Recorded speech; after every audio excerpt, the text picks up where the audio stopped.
So in today's video, we're going to be talking about the devil card, which by most cases or in most readings, people will say it's a card about addiction. And it is. It's also about materialism, lack of balance, deception, all these things that I think we kind of dread when we see this card.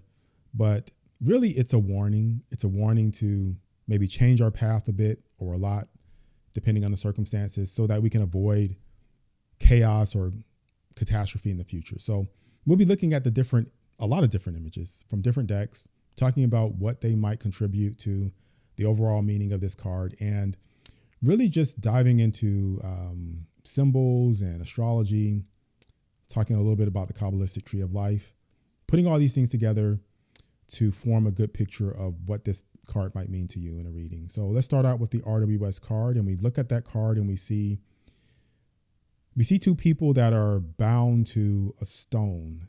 And so we have this block that they're bound to. They're not bound to the devil. The devil plays a role, but they're bound to this stone, and stones in general represent the physical world. Not really stones, but blocks or squares represent the physical world. And if we look at the Tarot of Ceremonial Magic, we actually see the symbol for the physical world right there. It's what they're linked to. And on the Kabbalistic tree of life, if you look down at the bottom, you'll see that symbol. It has these earth tones in it. And it represents the material world.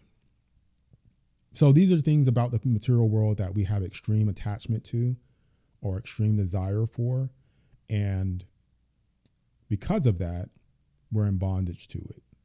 So we can be in different degrees of bondage. So if we look at the Tarot of Spirit, we can see that the chains around their neck are very loose, or they can be very restrictive and actively participate in the addiction, or they have an addictive nature to them that draws us in. And you can see that the chains on the Modern Spellcasters Tarot are much tighter. So it just depends. And we could be addicted to anything. If we look at the Modern Spellcasters Tarot, there's food and alcohol there, but addiction can be, you could be addicted to minimalism. I mean, some people take that to extremes. It doesn't matter what it is. It is more the behavior associated with it and the consequences or results of that. On the Modern Spellcasters Tarot, you also have a circle there that has arrows pointing out of it. And so not only does this block represent the physical world, but also the chaotic nature of addiction. So that symbol is the symbol for chaos. And life can be chaos when these addictions take root because we ignore other things in our lives that need attention, our health, finances, resources, relationships. All these things can fall when it comes to addiction.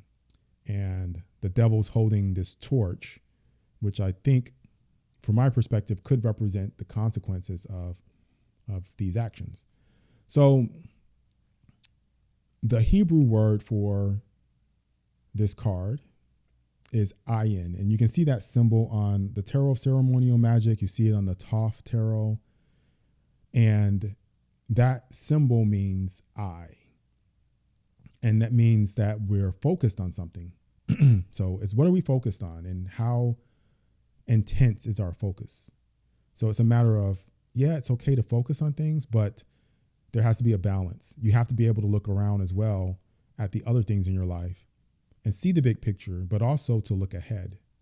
So it's about looking around, looking ahead, and really learning and paying attention to things in our surroundings. So if we look at the Everyday Enchantment Tarot,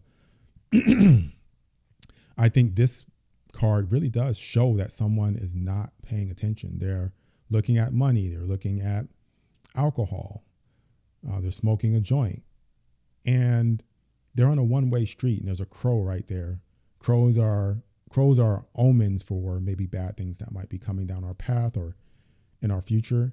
And so they're not seeing all of this. They're not looking ahead. And so there's a level of forethought that needs to go into it. And that comes with learning from your experiences or learning from the experiences of others, or just learning in general about the physical world and the things that could happen if we don't pay attention to what we're doing.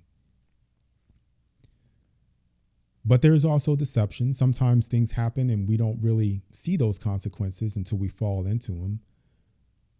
For example, on this card from the Tarot of Mystical Moments, we have what looks like a lady here, but it's not actually a lady.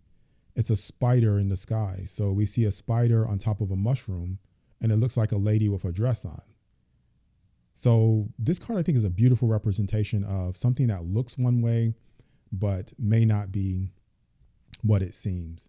And that happens because we don't necessarily see all the consequences. We might look at someone else's life, like, for example, on the Unveiled Tarot, you have this family here, but you get this picture within a picture here.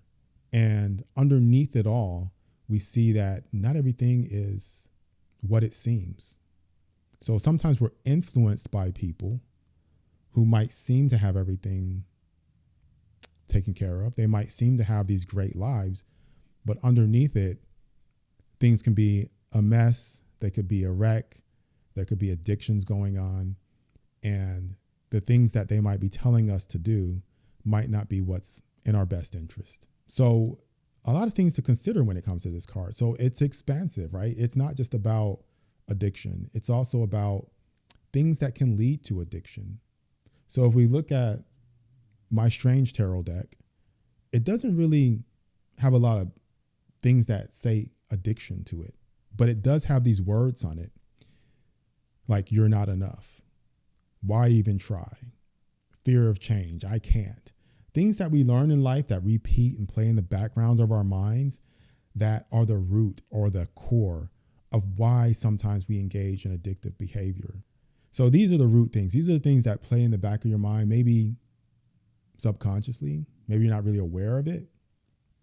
But when you do the shadow work and you do the digging, they can come up. And I think that that's an important thing to remember as well. Because the devil isn't, like I said, it's not out to get you. It's actually, if you look at the symbol that the devil's putting up, the symbol that looks like this, that's the symbol from, you can think of it as the symbol from Star Trek that Spock uses that says "live long and prosper." But it's also about pursuit of happiness. That's another, I guess, meaning to that symbol. It's like saying have a good life. It's okay to have desires. But he also has a torch, and that torch represents the consequences of going to extremes. But let's talk about the features or the characteristics of the characters on this card, because there are several messages here. One is, okay, like we said, pursuing good things, consequences, right? But in the middle, the Baphomet creature or the devil himself is this androgynous being that represents balance. It's part animal, part human, part male, part female. And it's right there in the middle, kind of saying, look, I play the game of life this way by having that structure that helps me prevent from going to extremes. But when we go to these extremes, we think about these characters and they teach us these lessons. For example, you might see Pan on some of these cards. So like, for example, on the Journey Tarot, Pan is able to navigate labyrinths. So we think about Pan's Labyrinth. And life has all these twists and turns and dead ends and obstacles. So Pan is basically able to get through the maze, get through the labyrinth. He knows the labyrinth. He knows the world. We have to know the world. We have to know how to survive here. But we also have Capricorn. Capricorn is the energy of success, the energy of being able to have great business skills and to negotiate. But Capricorn is also ruled by Saturn. And because of that, there are these boundaries and structures in place that keep Capricorn within a certain path. So again, no extremes, boundaries, rules, navigating life, understanding the consequences and obstacles. Capricorn knows what it means to be successful. So that energy embodies that. And that's why that's a part of this card as well. And that's why you'll see Capricorn on this card a lot too. So like Pan's within the labyrinth, Capricorn's within the boundaries of Saturn. And so this card from the Steampunk Tarot, I think, really illustrates the things that can happen. You have this mechanical devil that's linked to these people who are forced to feed it, right? They're feeding it their time. They're feeding it energy. They're fueling the furnace of this beast, right? And this just goes on and on and on until that person is consumed. Things around them are consumed. They become puppets to this system, this cycle of addiction and abuse, until it just takes everything from them. So in this card right here from the Tarot of Earth Magic, we see the person being consumed. So it ends up just destroying the person, the things around them, and then that's it. So there's this draining effect of addiction. And the Baphomet creature warns us of that as well. He has these wings on. And those wings are representative of, the vampiric nature of addiction.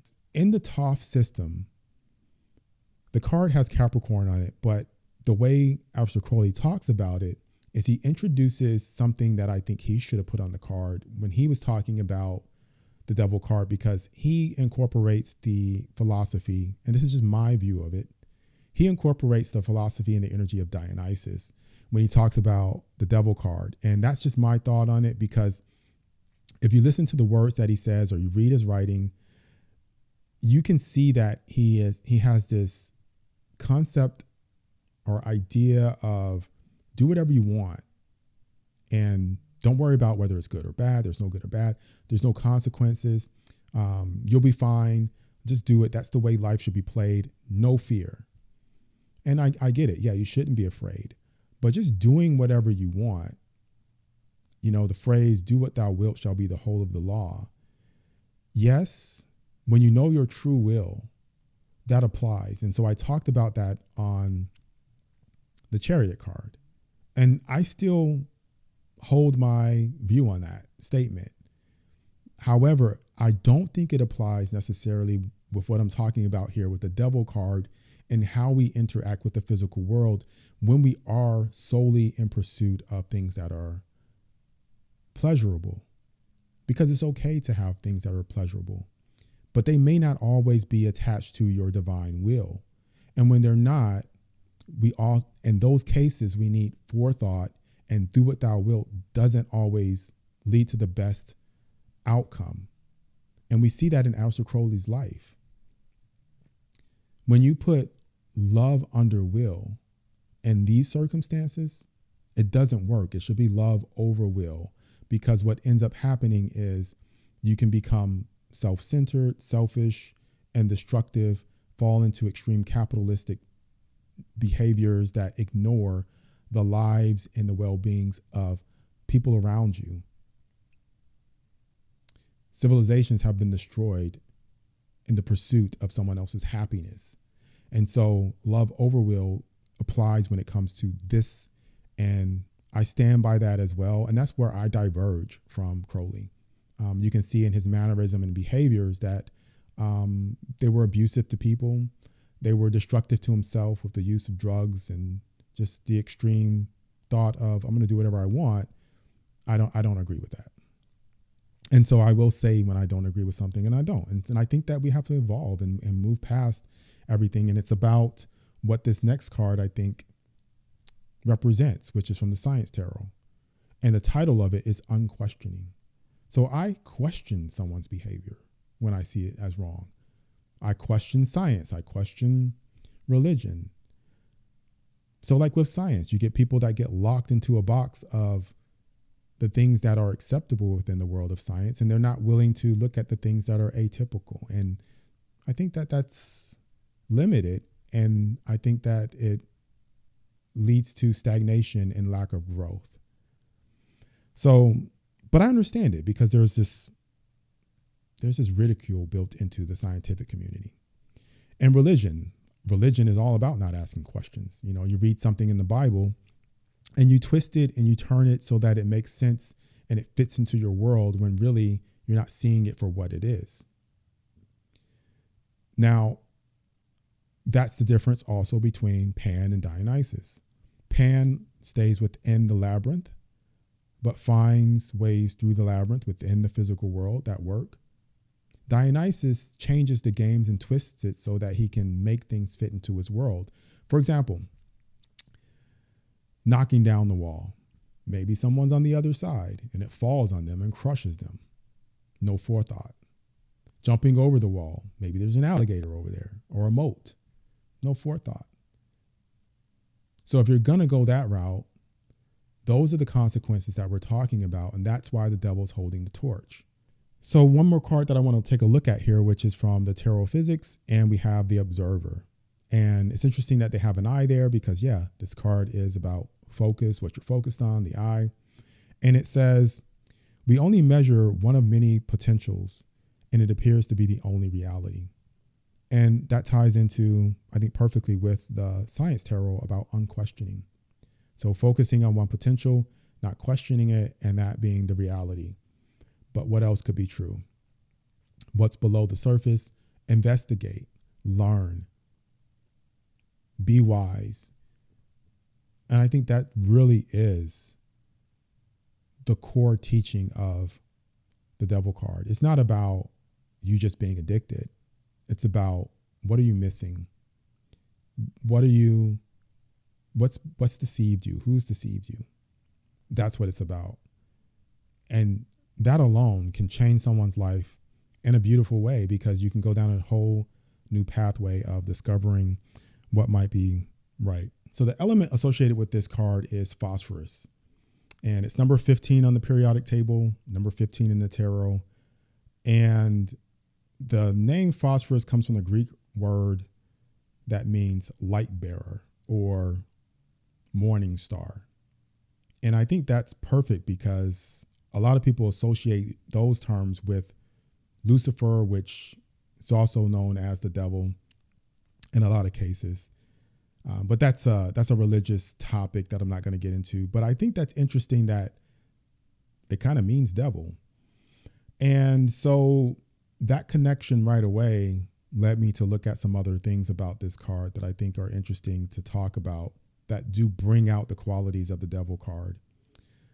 One of the things is the way it burns. So it burns in this eerie kind of white glow that some people actually called phosphorus the devil's element because of this glow. So again, it's named after the devil, even in different circumstances. So that's fascinating. It glows with this white light, but the fire that it produces isn't hot. It's kind of a weird balance there. The name of it's cold fire. And so we get that idea of opposites and opposites coming together and existing within that same space. So when we talked about how the devil was this idea of balance and how to navigate the world in a balanced way and avoiding extremes, you have two extremes being avoided in cold fire. You have this weird paradox that exists with these words being together. But I find it interesting, and I find that it doesn't consume in the way you would think it would consume. It is able to exist in the world without burning it away. And so I think that's just a beautiful combination. When it was discovered in the 17th century, the guy that discovered it was actually working with urine. And this was something that was kind of frowned upon, but he was able to discover phosphorus by looking at in the place where people were not likely to look. So he questioned things in a way that were not in the norm, in a way that was not the typical fashion, and that led to progress. It led to discovery. And so that's the information that I wanted to give you about this card. I didn't want to go into too much detail as far as the elements concerned, but I think we see the connection, and I think that works. I think that's enough. But thank you guys so much for watching. My name is Will. This is Atypical Tarot, and I'll see you next time.